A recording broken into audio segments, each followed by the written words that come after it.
Hello बच्चों, आज हम लोग पढ़ेंगे ideal and non ideal solutions. Last class में हमने राउल्ट्स लॉ कर लिया था। अब हम लोग आइडियल और नॉन आइडियल सॉल्यूशन, जो कि राउल्ट्स लॉ पे ही बेस्ड है, वो करते हैं। अब आइडियल सॉल्यूशन क्या होता है? Ideal solutions are the solutions that obey Raoult's law under all the conditions of concentration. तो आइडियल सॉल्यूशंस के अंदर जब हम कोई दो लिक्विड्स को मिक्स करेंगे तो कोई भी हीट ना इवॉल्व होती है और ना ही एब्जॉर्ब होती है, यानी कि delta H mixing is zero in case of ideal solution.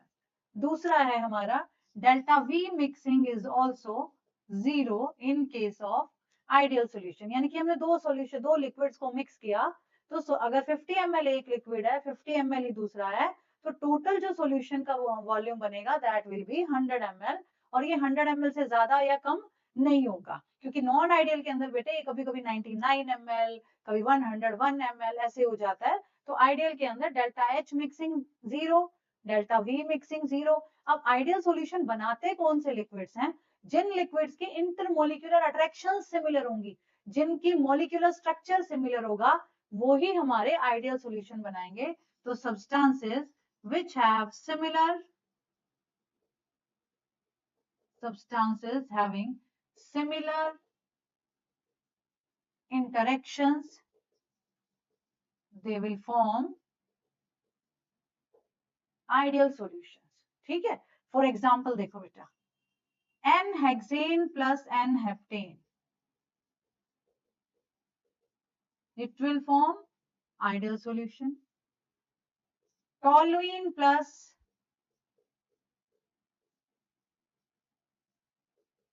benzene, it will also form ideal solution। फिर हमारा क्लोरोबेंजीन प्लस ब्रोमोबेंजीन, ये भी हमारा बेटे आइडियल सॉल्यूशन होगा।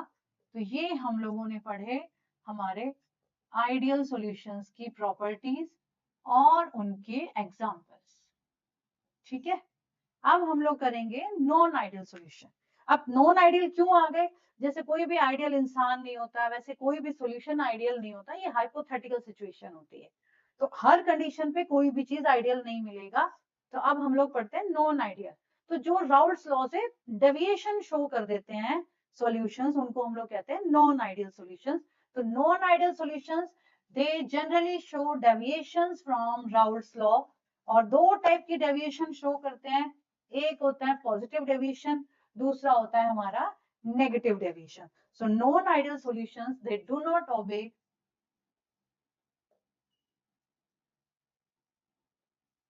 non-ideal solutions do not obey Raoult's law under all conditions of concentration।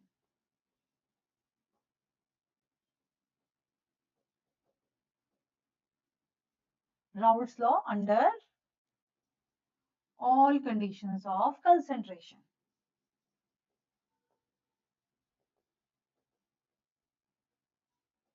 अब इनके case में बेटा डेल्टा एच मिक्सिंग जीरो नहीं होती है,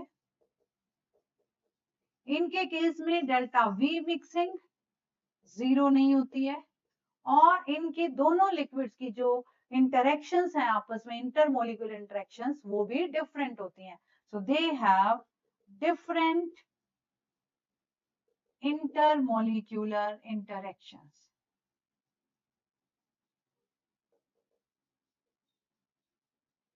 ठीक है, अब जो है बेटे हमारे पास कितने टाइप के, so non ideal solutions they show two types of deviation from Raoult's law. तो अब हम लोग उनको पहले पढ़ेंगे, एक पॉजिटिव डेविएशन एंड एक negative deviation. So positive deviation from Raoult's law and then negative deviation from Raoult's law. तो सबसे पहले बेटे हमारा positive deviation from Raoult's law.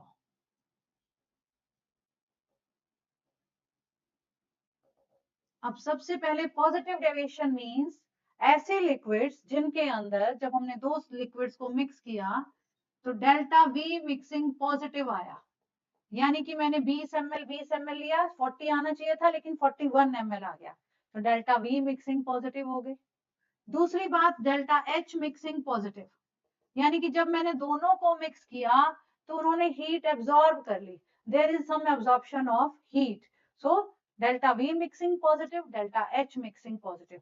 अब वॉल्यूम बढ़ रहा है ना बेटे, डेल्टा V मिक्सिंग पॉजिटिव, यानी कि होना चाहिए था 40 ml, हो रहा है 41 ml. अब वॉल्यूम कब बढ़ता है लिक्विड का? तो लिक्विड का वॉल्यूम तब बढ़ेगा जब उनके बीच में इंटरमोलिक्यूलर फोर्सेस ऑफ अट्रैक्शन हमारे पहले ज्यादा थे, लेकिन अब थोड़े से कम हो गए, तो इसलिए उनके अंदर का बीच का स्पेस बढ़ गया. अब जब स्पेस बढ़ जाएगा तो अपने आप वॉल्यूम भी बढ़ जाएगा. तो अब ये इसलिए हो गया हमारे पास क्योंकि ए के अंदर जो पहले एक लिक्विड था उसके मॉलिक्यूल्स में जो इंटरेक्शन थी, या बी के अंदर जो इंटरेक्शन थी, उससे अब हमारी जो इंटरेक्शंस आ गई वो कम आ गई है. अब जब इंटरेक्शन कम है यानी कि अट्रैक्शन कम हो गया, और जब अट्रैक्शन कम हो गया तो हमारे पास डेल्टा वी मिक्सिंग बढ़ गई. यानी कि solute solute, solvent solvent interactions are more than solute solvent interaction. कई बार क्या होता है कि सोल्यूट सोल्यूट में हाइड्रोजन बॉन्डेड है, हाइड्रोजन बॉन्ड्स हैं, लेकिन कोई ऐसी चीज आ गई जिसने उनके हाइड्रोजन बॉन्ड्स को तोड़ दिया. अब वो मॉलिक्यूल्स दूर दूर हो गए और ये भी उनके साथ कोई बॉन्ड नहीं बना पा रहा, तो मॉलिक्यूल्स के बीच में क्या हो गया, स्पेस आ गया, और स्पेस आते ही हमारा वॉल्यूम बढ़ गया. तो ये हमारे पास पॉजिटिव डेविएशन इस तरीके से होती है. इसका एग्जाम्पल देखो बेटे, इसका फिर इसके बाद ग्राफ करेंगे हम लोग. जैसे इथेनॉल है ना, इथेनॉल के अंदर हाइड्रोजन बॉन्डिंग होती है. अब इथेनॉल के मॉलिक्यूल्स के अंदर हमने एसीटोन डाल दिया. अब एसीटोन डालने से क्या हुआ, उनके जो ऑलरेडी हाइड्रोजन बॉन्ड्स थे वो टूट गए, बीच बीच में एसीटोन के मॉलिक्यूल्स आ गए. तो जब एसीटोन के मॉलिक्यूल्स आ गए तो नेचुरल सी बात है अट्रैक्शंस पहले से क्या हो गई हैं, कम हो गई हैं. ऐसे ही हमारे पास है बेटे इथेनॉल प्लस वाटर. अब वाटर के अंदर जो हाइड्रोजन बॉन्डिंग थी वो ज्यादा स्ट्रॉन्गर थी एज कंपेयर टू इथेनॉल और वाटर के बीच की हाइड्रोजन बॉन्डिंग. तो इसीलिए इसने भी क्या करा, हमारा पॉजिटिव डेविएशन शो किया.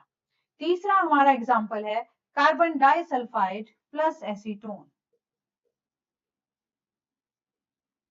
Carbon disulphide plus acetone. अब इसके अंदर क्या होता है बेटे, इन दोनों के अंदर जो डाइपोलर इंटरेक्शंस हैं वो पहले ज्यादा स्ट्रॉन्गर डाइपोलर इंटरेक्शन थी, अब वीकर डाइपोलर इंटरेक्शंस हो गई हैं. तो इनके अंदर हमारे पास वीकर डाइपोलर इंटरेक्शंस.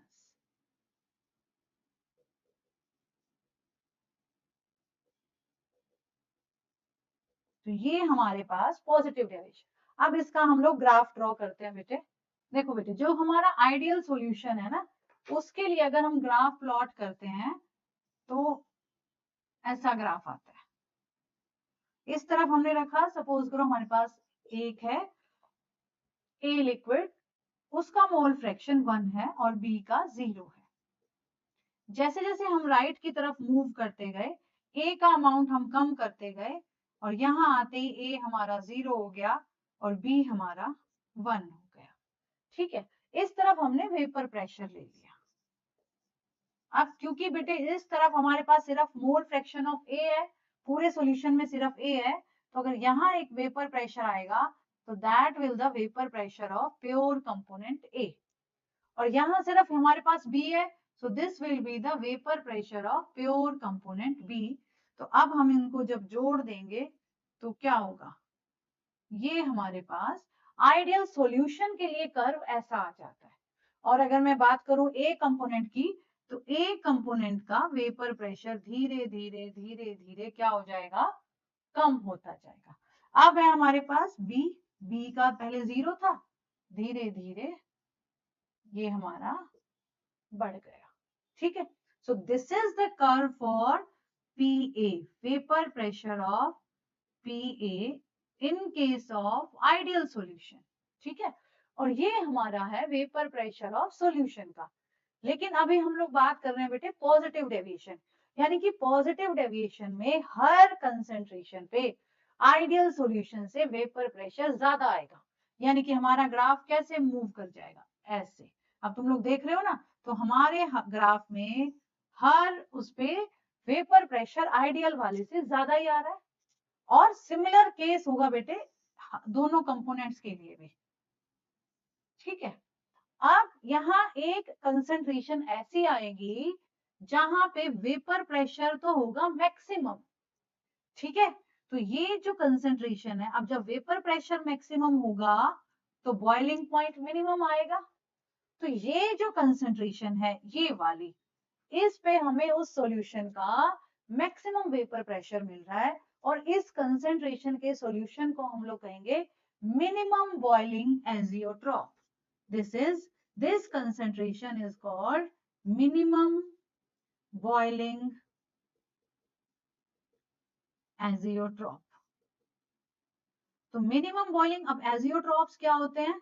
एजियोट्रॉप्स बेटे हैं तो लिक्विड के मिक्सचर, यानी कि उसके अंदर दो लिक्विड्स हैं, जो दो या तीन, अभी हमारे सिलेबस में सिर्फ बाइनरी है तो हम बाइनरी की बात करते हैं, जो सेम टेम्परेचर पे बॉयल होंगे। यानी कि अगर वो कंसेंट्रेशन हमारे सॉल्यूशन की आ गई तो उसके बाद हम उन दोनों लिक्विड्स को सेपरेट नहीं कर सकते by physical methods. For example, हमने अभी इथेनॉल प्लस वाटर का एग्जाम्पल लिया था ना बेटे पीछे, तो जो इथेनॉल और वाटर का एग्जाम्पल है, जब इथेनॉल हमारा, इथेनॉल क्या है? C2H5OH, जब इथेनॉल हमारा 95% होता है और पानी हमारा 5%, उसके बाद हम इथेनॉल को और फ्रैक्शनल डिस्टिलेशन से भी हम लोग और ज्यादा कंसंट्रेटेड नहीं बना सकते, क्योंकि अब ये और ये दोनों जब भी वेपर बनेंगे साथ बनेंगे, तो हमेशा इस कंसंट्रेशन के बाद हम लोगों को इसको और कंसंट्रेटेड नहीं कर सकते, क्योंकि दोनों साथ ही साथ बेटे वेपर्स बन जाते हैं। ठीक है, तो इस केस में हमें मिलता है मिनिमम बॉइलिंग एजियोट्रॉप्स।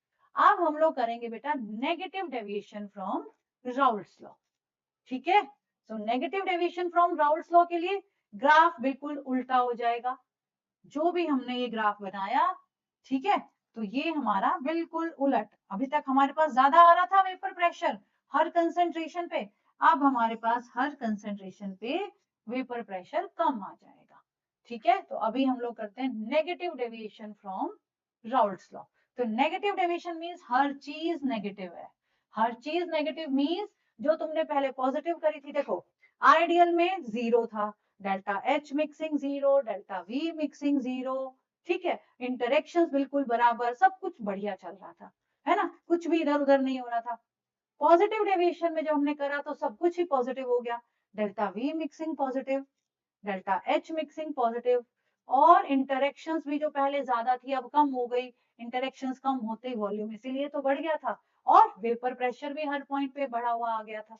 अब है हमारे पास नेगेटिव डेविएशन, इसका मतलब सारा कुछ अब नेगेटिव हो जाएगा, यानी कि delta H mixing negative, delta V mixing negative, यानी कि तुमने 50-50 ml मिक्स किया, 100 होना चाहिए था, 100 की बजाय 99 हो गया, यानी कि वॉल्यूम भी कम, हीट भी बाहर निकल गई, हीट इज इवॉल्व, और जो A और A के बीच में इंटरेक्शंस हैं, या B और B के बीच में इंटरेक्शंस हैं, they are lesser than the interactions between A and B, that is solute and solvent। ये बहुत इजी टॉपिक है बेटे और बहुत इंपॉर्टेंट, एंट्रेंस में भी आता है, तुम्हारे बोर्ड्स में भी आता है, इसलिए बहुत इसको अच्छे से कर लेना है, बिल्कुल भी कुछ कंफ्यूजन नहीं होना चाहिए। और राउल्ट्स लॉ के न्यूमेरिकल्स सबसे इजी चैप्टर ही हमारा सॉल्यूशंस चैप्टर है फिजिकल का। ठीक है, तो अब हमारे पास इंटरेक्शंस भी कम हो गए, इंटरेक्शन सोल्यूट और सॉल्वेंट के ज्यादा है, सोल्यूट सोल्यूट और सोल्यूट सॉल्वेंट सॉल्वेंट के कम हो गए। अब हम वेपर प्रेशर की बात करते हैं। अब देखो ये हमारा वेपर प्रेशर है ए का, तो सिमिलर आइडियल अगर सॉल्यूशन होता तो ऐसा ग्राफ मिलता, अभी अभी हमने पहले भी करा ना, तो अगर हमारा आइडियल सॉल्यूशन बनाते तो यही ग्राफ मिल रहा था, लेकिन अब ये हमारा कैसा सॉल्यूशन बना रहे हैं? नेगेटिव डेविएशन, यानी कि हर कंसेंट्रेशन पे जो है वेपर प्रेशर जो है वो कम आएगा। ठीक है, सेम केस हमारा सॉल्यूट के लिए और सॉल्वेंट के लिए, तो हर कंसेंट्रेशन पे वेपर प्रेशर कम आ रहा है, वेपर प्रेशर कम आ रहा है, और एक कंसेंट्रेशन ऐसी आएगी बेटा जिसपे मिनिमम वेपर प्रेशर मिलेगा, और जब वेपर प्रेशर मिनिमम होता है तो बॉइलिंग पॉइंट मैक्सिमम होगा, क्योंकि एटमॉस्फेरिक प्रेशर के बराबर लाने के लिए हमको उसको बहुत ज्यादा हीट करना पड़ेगा। तो यहाँ पे जो सपोज करो ये जो कंसेंट्रेशन है, इस पे जो हमें सब्सटेंस मिला, that will be maximum boiling azeotrope, this will be maximum boiling azeotrope। ठीक है, तो एजियोट्रॉप वही है जो लिक्विड्स के मिक्सचर्स होते हैं लेकिन वो बिहेव करते हैं प्योर लिक्विड की तरह, उनका बॉइलिंग पॉइंट सेम होता है, ठीक है, तो इसलिए उनको हम सेपरेट नहीं कर सकते। अब इसके एग्जांपल्स देखो बेटे, नेगेटिव डेविएशन के एग्जांपल है हमारे पास। HNO3 प्लस वाटर, जब हमारा HNO3 68% होता है और वाटर हमारा 32% होता है, तो हमारे पास इनको हम सेपरेट नहीं कर सकते और मैक्सिमम बॉइलिंग एजियोट्रॉप मिलेगा। यानी कि इस मिक्सचर का, इस कंसंट्रेशन वाले मिक्सचर का जो बॉइलिंग पॉइंट है, that will be more than the boiling point HNO3 and that of the water। दोनों के बॉइलिंग पॉइंट से ज्यादा बॉइलिंग पॉइंट हो जाएगा, ठीक है। दूसरा हमारा एग्जाम्पल है बेटे HCl प्लस वाटर, ये भी हमारा नेगेटिव डेविएशन का एक एग्जाम्पल है। तीसरा हमारा एग्जाम्पल है बेटे chloroform plus acetone, chloroform plus acetone. अब अट्रैक्शंस क्यों हो गए कि पहले कम अट्रैक्शन थे, अब ज्यादा हो गए, यानी कि कुछ ना कुछ हाइड्रोजन बॉन्ड्स बन गए। जैसे क्लोरोफॉर्म और एसीटोन जो है, ये आपस में क्या बना देते हैं, दे फॉर्म हाइड्रोजन बॉन्ड्स, ठीक है। तो क्लोरोफॉर्म के मॉलिक्यूल्स एसीटोन के मॉलिक्यूल्स के साथ हाइड्रोजन बॉन्ड बनाएंगे, ठीक है। दूसरा है फिनोल प्लस एनिलीन, एक और एग्जांपल है इसका, फिनोल प्लस एनिलीन। अब फिनोल प्लस एनिलीन में क्या होता है बेटे, जो फिनोलिक प्रोटोन है, फिनोल के ऊपर, बेंजीन के ऊपर OH होता है, तो OH के ऊपर जो H लगा हुआ होता है, दैट इज फिनोलिक प्रोटोन। तो फिनोलिक प्रोटोन और lone pair of nitrogen in aniline, they show hydrogen bonding. तो उनके बीच में भी हाइड्रोजन बॉन्डिंग ऐसे बन जाएगी, इधर देखो, ये हमारा फिनोलिक प्रोटोन है और ये हमारा नाइट्रोजन NH2, इसका ये लोन पेयर है, तो यहाँ हाइड्रोजन बॉन्डिंग बन जाती है, ठीक है। तो ये हमारा हाइड्रोजन बॉन्ड बन गया, तो इन दोनों के बीच में भी फोर्सेस ऑफ अट्रैक्शन बढ़ गए। तो अब आप लोगों ने इसको अच्छे से कर लेना है और फिर हम लोग नेक्स्ट क्लास में अगला टॉपिक करेंगे। चलो बाय बच्चों।